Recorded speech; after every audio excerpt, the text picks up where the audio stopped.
সম্মানিত দর্শক, ২০২৬ সনের জুলাই মাসের ২ তারিখে আমি এই ভিডিওটি করছি। গতকাল ছিল ব্যাংক হলিডে, জুলাই মাসের ১ম দিন। যদি আমরা স্মরণ করি ২০২৪ সনের এই জুলাই মাসের ১ম দিনটি,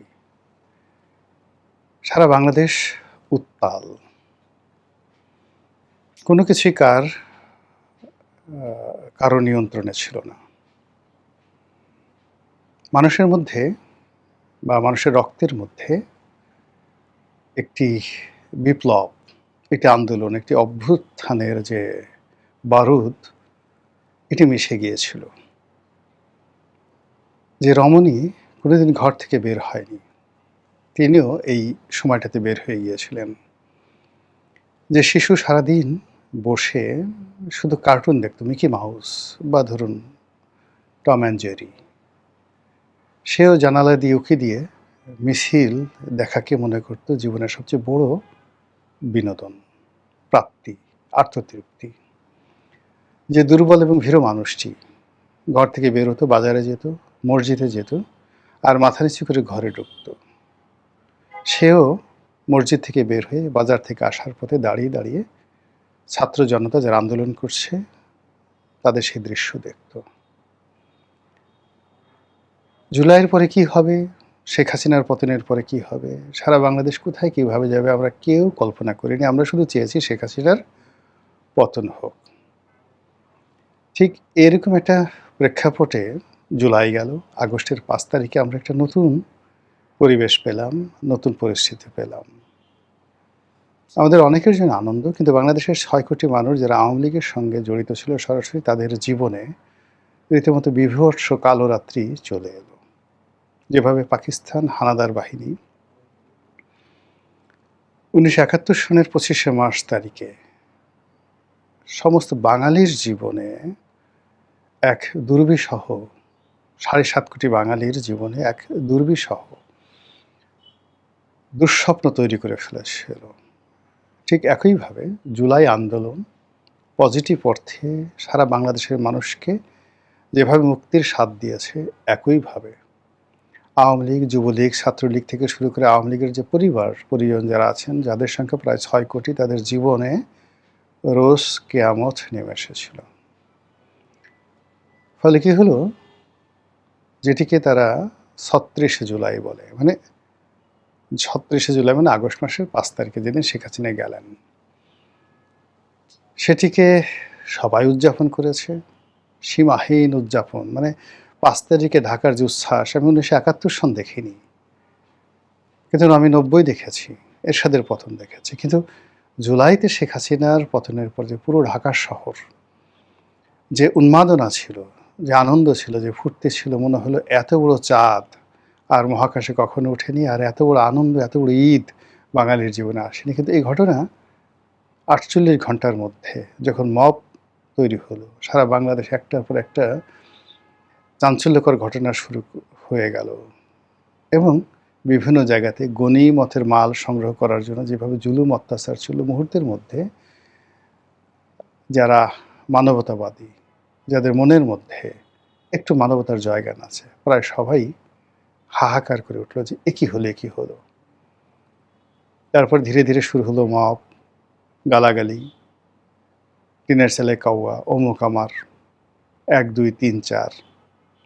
এই ১ ২ ৩ ৪ অমুকের অমুক মারতে মারতে সেই বুড়া নাই, গুঁড়ো নাই, নারী নাই, পুরুষ নাই।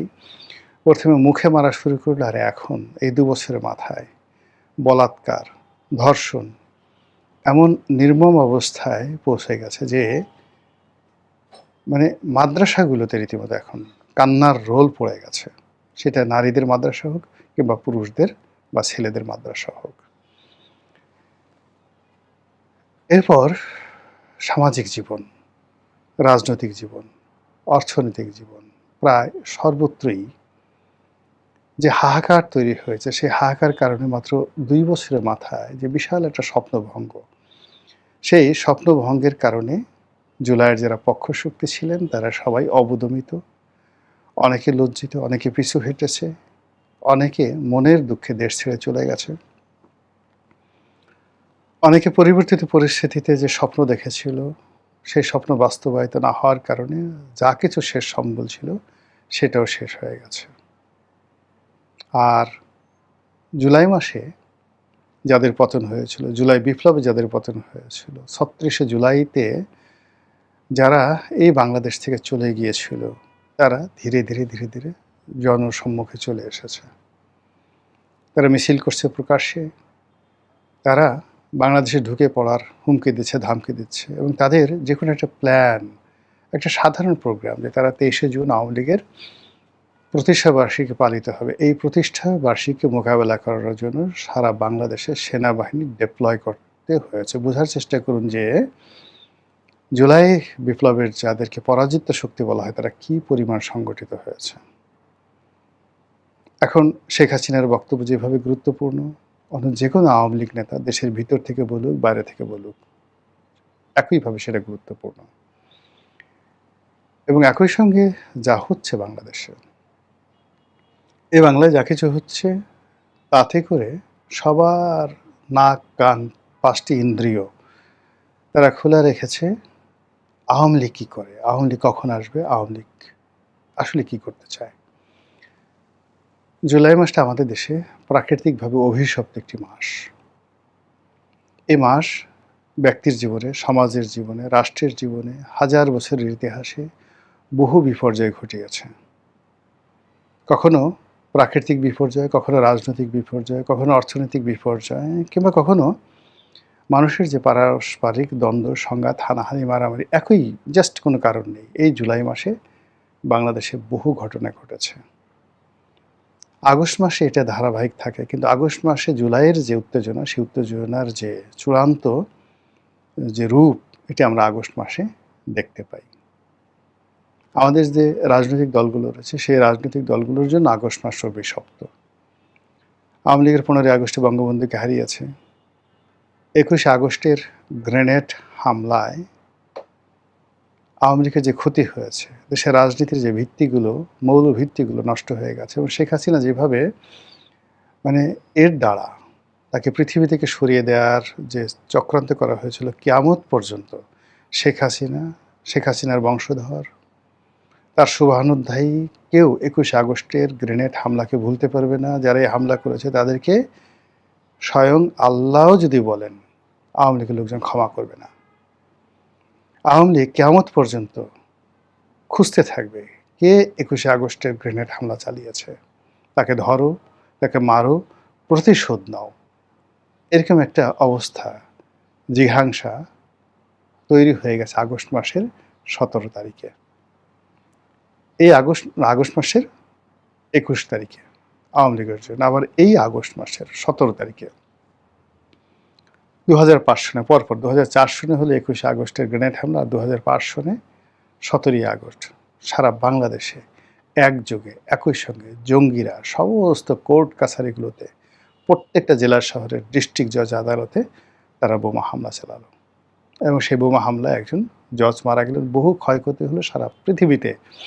বাংলাদেশের যে জঙ্গিবাদ, বাংলা ভাই, আব্দুর রহমান থেকে শুরু করে জামাত, এদের সবার বিরুদ্ধে একটা জনমত তৈরি হয়ে গেল সারা পৃথিবীতে। মার্কিন স্টেট ডিপার্টমেন্ট থেকে শুরু করে সব জায়গাতে এই জঙ্গিদের মদতদাতা হিসেবে বিএনপিকে ব্ল্যাকলিস্ট করা হলো, এবং বিএনপির শীর্ষ নেতৃত্বে যারা ছিলেন সবাই আমেরিকার খাতায় একজন দাগী মানুষ হিসেবে, কলঙ্কিত মানুষ হিসেবে সেখানে তাদেরকে লেখা হলো।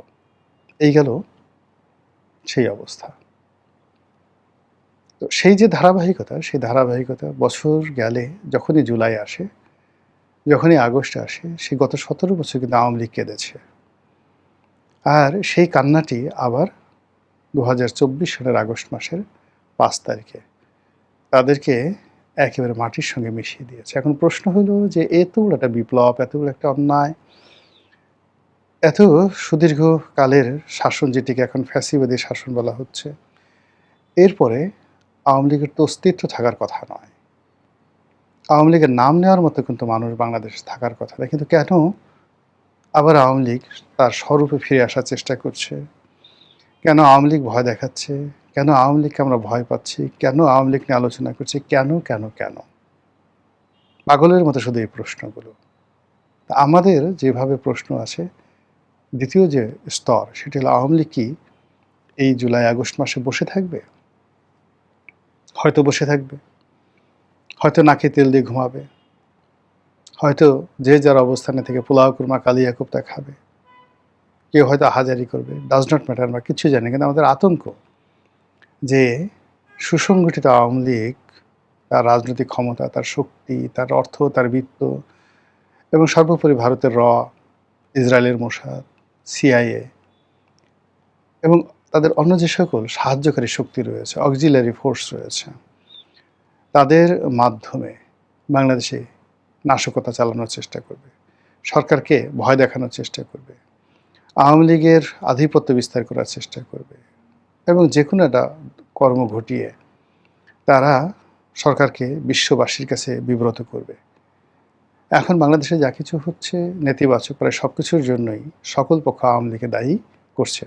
সাদা পতাকা সারা বাংলাদেশে টানানো হচ্ছে, সবাই বলছে এটা রয়ের একটা মাস্টার প্ল্যান। এটা আওয়ামী লীগ এই কাজগুলো করছে মূলত ধর্মকে ব্যবহার করে, জামাতকে এবং অন্যান্য ইসলামী যে দলগুলো আছে তাদেরকে পশ্চিমের কাছে হেয় করার জন্য। আওয়ামী লীগের যে রাজনৈতিক কৌশল এবং তাদের যে বুদ্ধিমত্তা, তারা এই কাজ করতে পারে, আবার নাও করতে পারে। কিন্তু ঘটনাগুলো ঘটছে এবং এই পতাকা টানানোর ফলে আমাদের সমস্যা হচ্ছে। এরপর শেখ হাসিনা আসবে কি আসবেন না, উই ডোন্ট নো। কিন্তু সে যেভাবে লিখিতভাবে বিশ্বের সমস্ত পত্রপত্রিকাকে লিখেছে বা জানিয়েছে যে 2026 সনের মধ্যেই সে বাংলাদেশে আসবে, তার মাথার উপর মৃত্যুদণ্ডের রায়, তাকে আসলেই জেলে যেতে হবে এবং সে যদি পুরো পরিস্থিতি রাজনৈতিকভাবে মোকাবেলা করতে না পারে, তাকে কাদের মোল্লাকে যেভাবে ফাঁসিতে সে টানিয়েছে, যেভাবে মীর কাসিমকে টানিয়েছে, বাংলাদেশের একজন মহিলা প্রধানমন্ত্রী, তাকে প্রথম ফাঁসির কাস্টে চলতে হবে। এটি লিখিত আছে। 100% গ্যারান্টি দেওয়া যাবে না যে এখান থেকে 1% গ্যারান্টি দেওয়া যাবে না তিনি রক্ষা পাবেন, কিন্তু 100% গ্যারান্টি দেওয়া যাবে যে তিনি বাংলাদেশে আসলে এরকম একটা জালের মধ্যে পড়বেন। সেই ঝুঁকি তিনি জানেন, তারপর তিনি আসতে চাচ্ছেন। তার মরণের কেন এত স্বাদ, কেন ফাঁসিতে ঝুলার তার এত আগ্রহ? তিনি কি ক্ষুদিরাম হতে চাচ্ছেন, নাকি মাস্টারদার সূর্য সেন হতে চাচ্ছেন, নাকি ইতিহাসে সে সকল ঘৃণিত ব্যক্তি হতে চাচ্ছেন যাদেরকে ফাঁসিতে টানিয়ে মেরে পুরো জাতি উল্লাস করেছিল? তিনি যেহেতু সালাউদ্দিন কাদের চৌধুরীকে ফাঁসি দিয়েছেন, দেলোয়ার হোসেন সাঈদীর মতো বাংলাদেশের সবচেয়ে জনপ্রিয় ব্যক্তিত্ব জেলখানায় তার জমানাতে ঢুকে ঢুকে পড়েছেন, তিনি বাংলাদেশে তারই সমপর্যায়ের প্রধানমন্ত্রী খালেদা জিয়াকে চ্যাং দোলা করে নিয়ে জেলখানাতে আটকে রেখেছেন এবং শেষ পর্যন্ত তাকে তিনি আবার নিজে দয়া করে মুক্তি দিয়ে তাকে তুচ্ছ তাচ্ছিল্য করেছে যে আমার দয়ায় মুক্তি পেয়েছে। তো সেই তিনি বাংলাদেশে আসছেন, বুঝে আসছেন অবশ্যই, না বুঝে আসার কোনো কারণ নেই। তিনি আসছেন প্রতিপক্ষকে শায়েস্তা করার জন্য, অথবা প্রকৃতির ডাকে সাড়া দিয়ে পিপীলিকার পাখা হয় মরিবার তরে, বা সেদিন যখন খুব জ্যোৎস্না ছিল, সকলে সকল রকম চিন্তা করিল কিন্তু গণেশের স্বাদ জাগিল, এরকম জ্যোৎস্না যদি সে আর জীবনে না পায়, এই জন্য এই জ্যোৎস্না দেখে সে মরে যেতে চাইল। এরকম অনেক জ্যোৎস্না নিয়ে বহু মানুষের মৃত্যুর স্বাদ জেগেছে, অতি আনন্দে মানুষ মরতে চায়। তো শেখ হাসিনা কি সেইভাবে মরতে চাচ্ছে? আর সে বাংলাদেশে এলে কি হবে না হবে, এটা নিয়ে এখন চুলচেরা বিশ্লেষণ হচ্ছে। এবং পুরো ঘটনা অর্থাৎ এই যে শেখ হাসিনা আসবে কি আসবেন না, এবং তার যদি তিনি আসেন তা অবশ্যই ডিসেম্বর ডেডলাইন। আর ডিসেম্বর যদি ডেডলাইন হয়, তার টোটাল যে স্লট এবং প্লট সেটা 2026 সনের জুলাই এবং আগস্ট মাস। ফলে এই জুলাই এবং আগস্ট মাস আওয়ামী লীগ যে কী করবে, তাদের সঙ্গে মিশে, দিল্লি মিশে, অন্যান্য দেশি বিদেশি চক্র, দেশের মধ্যে তাদের প্রচুর চক্র রয়েছে, তারা সবাই মিলে আসলে যে কী করবে, এটি অবশ্যই আমাদেরকে গুরুত্ব সহকারে ভাবতে হবে, যার যার অবস্থান থেকে সতর্ক থাকতে হবে। এর কারণ হলো পুরো সমাজ ট্রাম্বলিং ইন ফিয়ার। ভয়ে কাঁপছি, অস্থিরতা, অনিশ্চয়তা। এই অস্থিরতা এবং অনিশ্চয়তায় সারা দেশে তোলপাড় চলছে। কাজেই anything might happen at any time. মহান আল্লাহ আমাদের সবাইকে হেদায়েত দান করুন এবং হেফাজত করুন। আসসালামু আলাইকুম ওয়া রাহমাতুল্লাহি ওয়া বারাকাতুহু।